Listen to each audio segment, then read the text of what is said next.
It's kind of like how giraffe necks didn't just get longer, it was more like longer necks outperformed shorter necks, and history just wasn't kind to the vertically deficient. Actually, no, latest studies say the long neck. Damn, what, nigga?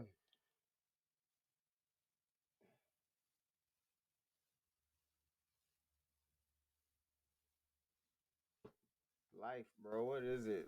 We know nothing. We know nothing. We know nothing.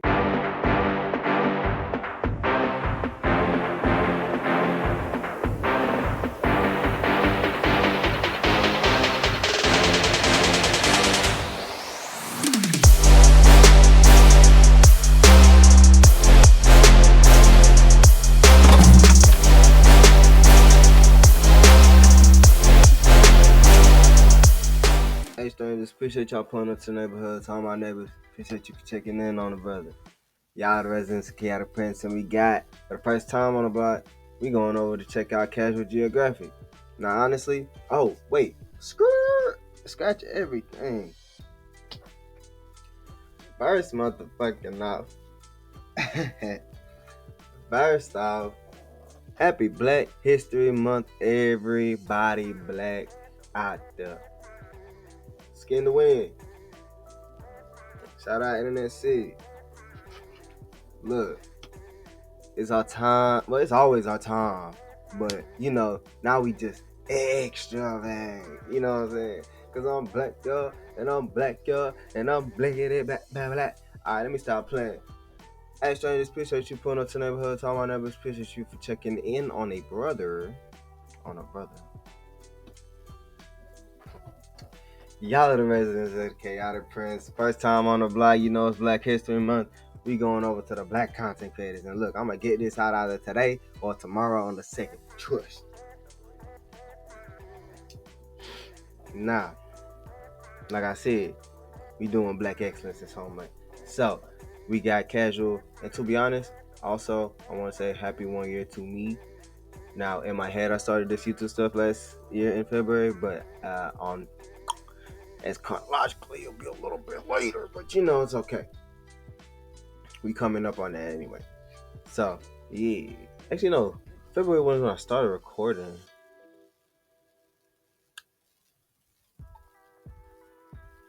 Dang, I'm yapping. Oh, well, but yeah. And to be honest, I've been wanting to get on Casual, but that man drops a lot. And it just started to get to the point where, you know what? I'll just catch up. So, if y'all don't see anything on the channel, that's why. Because I'm really caught up. It's only this one and the last one he did with the whole big cat thing. The second one he did with the whole big cat thing, which was the last one. So yeah.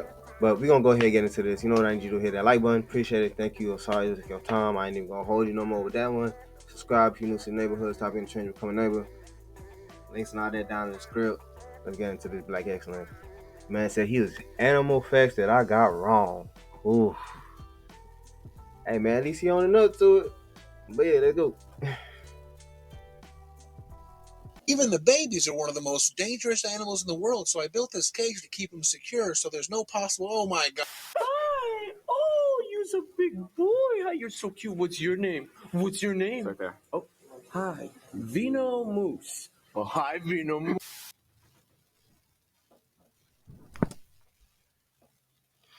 Before you even do it, just...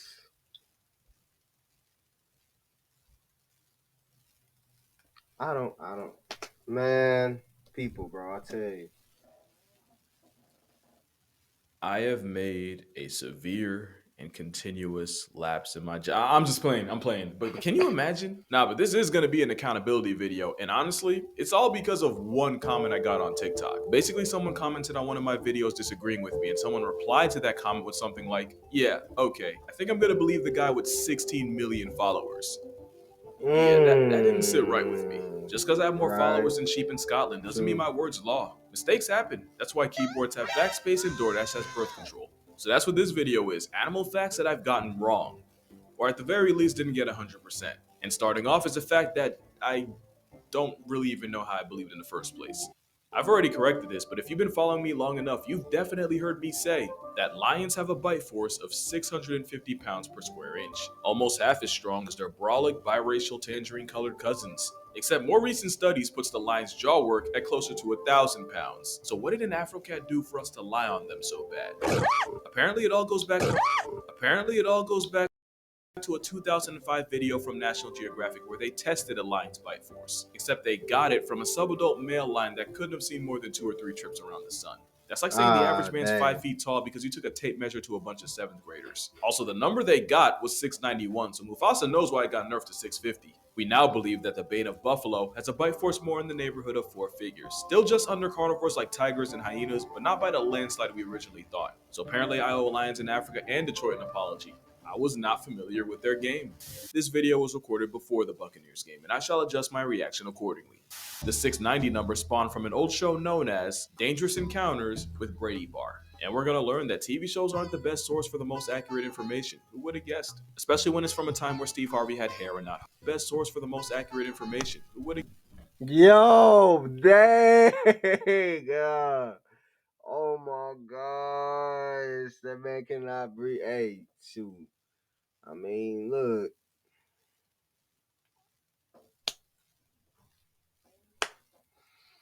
Let's see. Yep, this was the same episode. Okay. guessed, especially when it's from a time where Steve Harvey had hair and not hopes. Another fact I've said is that tigers are so strong that they can remain standing even after being turned into a statistic. Now, tigers are built like Greek sculptures modeled by furries. Blood from Zootopia proved that. Yo, Casual, when you gonna drop that song, brother? I think I do got another videos of yours. Oh well, y'all getting this one first. But enough to stand on business are built like Greek sculptures modeled by furries. Blood from Zootopia proved that. But enough to stand on business even after they're physically finished? Well, if they do, it's probably more of a reflection on their stability than just raw strength. It also could be a freak accident that got reported as a fact. There was a guy that got his will activated while reaching for something in his kitchen, and his friend legit found him that way. And there is at least one animal that does something similar. Since sloths have reverse grip, the Moss Motel of the jungle can be found hanging. Their default position is a tight grip, opening their claws up. Take effort. Damn. That's On a crazy. branch even after they've already been emancipated from the population. But can the cornflakes kitty? Maybe. But it's pretty unsubstantiated, so I probably shouldn't have mentioned it. Along with another fact I've spent most of my childhood believing, and I know for a fact I've said this at least once, that venomous baby snakes are more dangerous than the adults. The idea here is that snakes can consciously control how much venom they release, or if they release venom at all, but baby snakes with less experience, they empty the whole clip every time. Now the first part is true, snake venom is physically expensive to make, so a lot of snakes will compromise with dry bites to get the message across without spending the cost. It's like a blank shot from a gun with vibranium bullets, and the chances of getting a dry bite vary on the snake. The eastern brown snake delivers diet bites an estimated 80% of the time. Something like a taipan chooses mercy only 5%. Snakes can also actively control how much venom actually comes out by contracting certain muscles. It's why only 1 in 500 snake bites in the US result in a census layoff. But does that mean baby snakes are worse? Well, no. Smaller, unseasoned snakes carry less venom, and science says you're more likely to get kicked off the mortal coil if an adult bites you. So my guess is that the myth came from an old wives' tale to keep kids from f***ing around and finding out with an immature fall in dread of Medusa. Shit, makes sense. Kept me away from them. I mean, I was keeping away from snakes regardless, but still, like, if I did see a baby snake as a kid, I was more than likely gonna pick it up, think like, hey, look at this weird little worm or something, you know. But okay, yeah. That the myth came from an old wives' tale to keep kids from f***ing around and finding out with an immature fall in dread of Medusa. And I know for a fact I only got that from an old show on Animal Planet, and Immature, fallen dread of Medusa, yo. you probably know which show that is. It's the same show I also got this. For a minute, it was believed Komodo dragons catch bodies by biting their prey once and then waiting for them to retire to bacterial infection. You lying? But really, the sooner a Komodo can drag you off the mortal plane, the better, since that just means less dragons to share with. Remember that Komodos are leather bloodhounds that track down death faster than the Reaper. Also, they might not be fast, they're much faster than you think. But this whole time, this Jurassic Park understudy actually kills with venom, with the helping of anticoagulants to keep you bleeding. That way, even if you escape, the homicidal steroid gecko can always hunt you down. We used to think it was blood poisoning, but apparently the bacteria in their mouths isn't really that special from any other carnivore. In fact, if you mouth swabbed a dragon, you'd actually find less bacteria than you would in something like a captive lion or a bipolar Looney Tune. And after looking further, I can tell you the misunderstanding definitely came from an injured buffalo's first instinct to run into water. And a buffalo taking an open flesh wound into dirty, stagnant toilet water is more of an indictment on the bush cow's hygiene than the lizard's. And speaking of water being your downfall, I've talked about animals that can't swim, and I once said that Dang. Well, I mean, either way, it's still a one shot. So I mean, venom, poison. What's the difference, right? That is that what the confusion was? Hold on.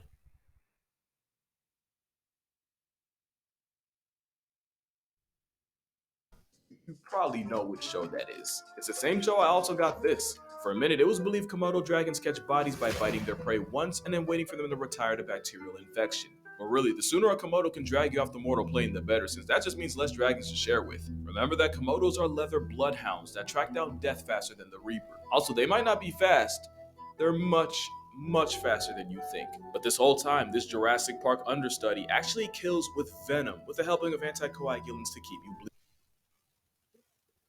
Okay, so it's the whole bacteria thing, but it's really oh yeah. It's a one shot, man. Then you will understand flesh wound into dirty, stagnant in your downfall. I've talked about animals that can't swim, and I once said that guinea pigs were on the list. Turns out I was wrong, and I can't even blame Animal Planet this time. Guinea pigs can swim, and in some cases can do it for hours. The catch is that they don't care for it very much. Most sources say guinea pigs get stressed in deep water, and while they can swim, their ancient ancestors avoided it to avoid getting canceled by predators, so nothing about it's a good time for them. In other words, I'm a fucking guinea pig. Now, this isn't something I got wrong, but I still want to explain it a little. Hey, yo, chill, yo. Oh my gosh.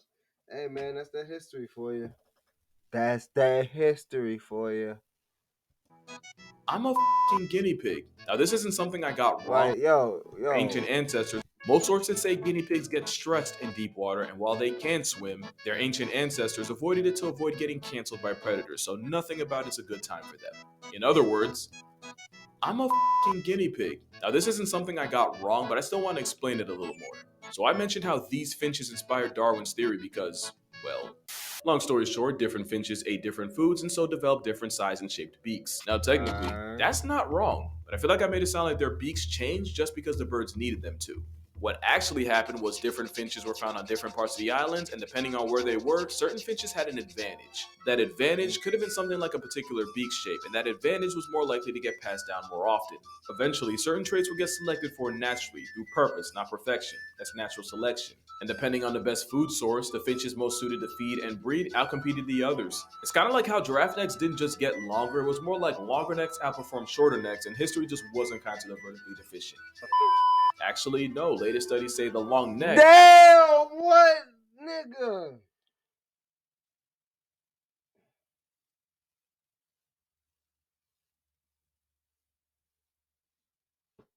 Life, bro. What is it?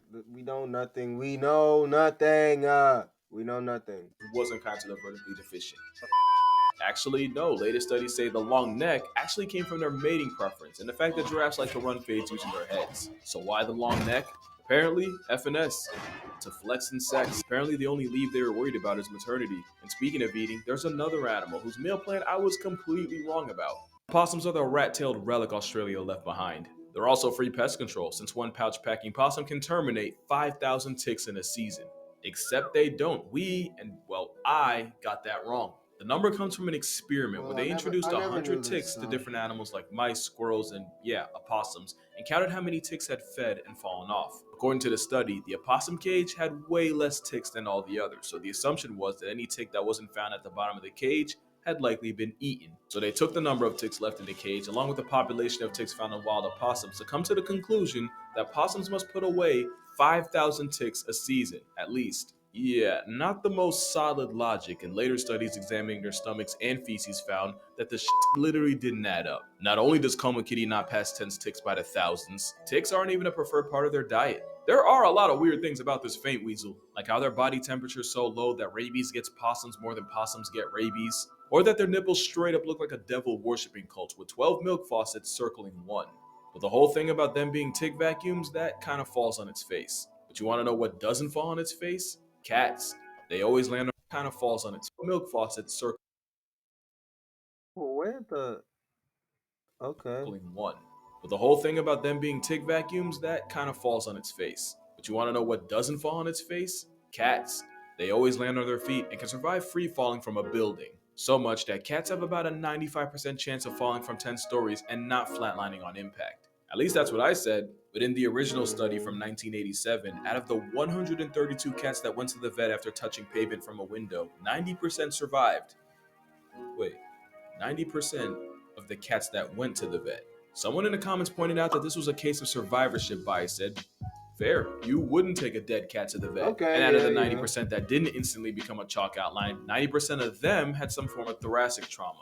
37% needed emergency surgery to renew their life subscription. 30% needed non-emergency treatment, and only a third tanked an accelerated sidewalk smack and walked away needing nothing. Also, 17 years later in 2004, another study showed that flights from the 7th floor and up actually caused worse injuries than lower drops, which cancels out the other thing I said about shorter drops doing more damage. So I think the real answer here is, unless you're Shane Dawson, treat your cats the same way you treat your kids and don't let either go out the window. Now for this next fact, I'm gonna be honest, if it wasn't for one comment, I'd probably spend the rest of my life getting it wrong. And it's that REM is the deepest stage of sleep, and that insomniacs dream about being reincarnated as a platypus since nature's casserole gets more REM than any other animal. I was always taught that your eyes twitching out like Kai Cenat meant deep sleep. It's actually the third stage of NREM that's the deepest. It's called N3, and it's the closest you'll get to cosplaying as a corpse while having a pulse, since it's the hardest stage to wake up from. It's also the stage where your body repairs tissues, builds bones, restores muscles, and strengthens the immune system. Basically, you know how your phone will update at the gooch of dawn as long as it's connected to an outlet? That's the N3 stage of sleep. It's also when you're most likely to precipitate your sheets or traumatize your family, since that's when bedwetting and sleepwalking occurs. It only lasts about 20 to 30 minutes each stage, and if you're lucky, you'll get about an hour and a half of N3 a night. But it's N3 that's the deepest stage, not REM. But since REM is the dream stage, the platypus still has more real estate in DreamWorks than Shrek. Now this next fact comes from deep in my TikTok days, back when I wasn't so afraid of guidelines. That blue whales release 400 gallons worth of baby batter, with only 10% of that getting where it needs to go. And for the measurement impaired like myself, 400 gallons is like 10 bathtubs of whale maker. Except 400 is more of a reach than a whale's piece. It's actually like 5 gallons per session, and again, that's about one of these. Still, most of the liquid daycare ends up getting offloaded back into the ocean. Makes you wonder why it's so salty. That's a joke, by the way. It's sea foam. They're not actually playing in pre-whale. Speaking of tainted water, this next thing isn't something I got wrong or even said, but something I showed. I saw this video of a manatee getting an assist from some guy and honestly didn't think much of it. Apparently the law doesn't agree, because not only is this illegal, it's hella illegal. You don't want to give manatees water for the same reason you don't feed wild animals. Eventually, the water blimp could lose its fear of humans and boats and end up getting turned into a speed bump. The Florida Manatee Act of '78 makes it illegal to do anything to a manatee, mean, obscene, and anything in between. And if you're offering Dasani, they're honestly better off dead. As dead as the dog from this video. Or maybe not. So you probably remember this story I told of a polar bear petting a dog before turning it into Nemo's mom. But it wasn't actually the same dog that got turned into bear bait the way I said. What happened was this video went viral. So viral that the Canada CBC News got a hold of it. So much that they basically aired the guy out and said that officials had to relocate 3 polar bears from the same property a week before after one of the bears erased one of the dogs. Apparently owner Brian Ledoux had been feeding the ice bears along with his pack of Eskimo dogs, and according to him, the one night he didn't feed the Glacier Goons was the night one of the dogs went on a play date with Old Yeller. It was actually before this video, and it wasn't this dog or bear. I think the timeline's still not 100% clear. Also, the Ladoon guy passed away in 2018, so I guess we'll never really know for sure. And you know what? That's okay. It's okay to not know. Science is constantly learning, unlearning, and relearning things. Matter of fact, a lot of the things in this video at one point were seen as 100% fact. I guess the moral of the story is, it doesn't matter how many followers I get, I'm not going to get everything right. I'm just not afraid to admit when I'm wrong. Because like Neil deGrasse Tyson said, one of the great challenges in this world is knowing enough about a subject to think you're right, but not enough about the subject to know you're wrong. What is blood waffling about? Alright, that's gonna do it. Drink water, hug your parents. Don't hug a manatee. Humanity's them enough. Let's make this. Alright. To know you're right, but not enough is knowing enough about a subject. Neil deGrasse Tyson said, one of the great challenges in this world is knowing enough about a subject to think you're right, but not enough about the subject to know you're wrong. What is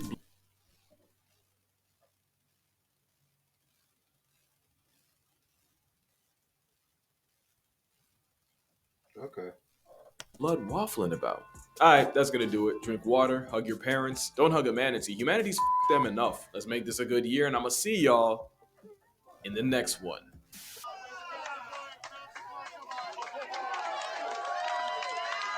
What are they pulling it again? Oh, damn. Done for. Just let us know when you guys are ready to tap out. Done for. Great video, Cash. Till the next one. Yeah, you know, ain't nothing wrong with knowing, not knowing. It's a lot of things we don't know. But what it wants to say, what the fan said, there's known knowns and there's known unknowns. But there's also unknown. There's known knowns and there's there's known knowns and there's unknown knowns. And then there's also unknown unknowns. And that's typically what it is, you know, it's just things we don't know that we don't know.